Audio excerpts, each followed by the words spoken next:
our organizations are not very meritocratic. If you ask just about any employee in any organization around the world to draw a picture of their organization, you are going to get something like this.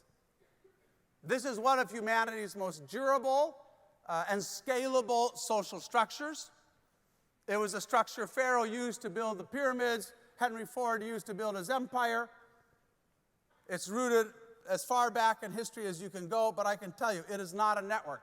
It is not an ecosystem. It is not a social graph. It is not a community. This is the exoskeleton for bureaucracy. It structurally and preemptively empowers the few at the expense of the many. It creates an internal caste system that distinguishes thinkers and doers, and it is fundamentally incompatible with an organization that is adaptable, creative, and filled with passion. That kind of structure overweights experience, for one thing. If you want to know why so many incumbents miss the future, it is really simple.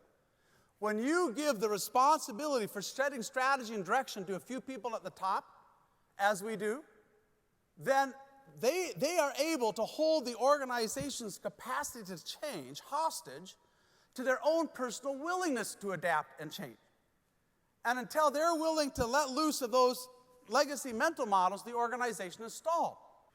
So as long as we concentrate the responsibility for strategy at the top, our organizations are going to miss the future, because even as smart as those people are, with all the best will in the world, by the time a problem is big enough or an opportunity is big enough to capture their scarce attention, you are already on the back foot. You know, I'm not against power, and I'm not against hierarchy. On any given topic, there's some people who are going to know more than others, and their voices need to lead the conversation. You know, you look at the web itself. The web is not flat.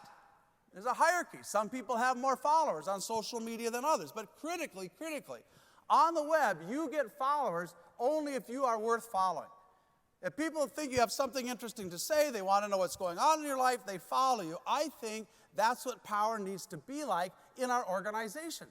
It needs to be fluid. It needs to be constantly on the move, flowing to people who are adding value, flowing away from people who are not. And maybe we need multiple hierarchies. That's what you find at Bridgewater, depending on the particular issue at hand.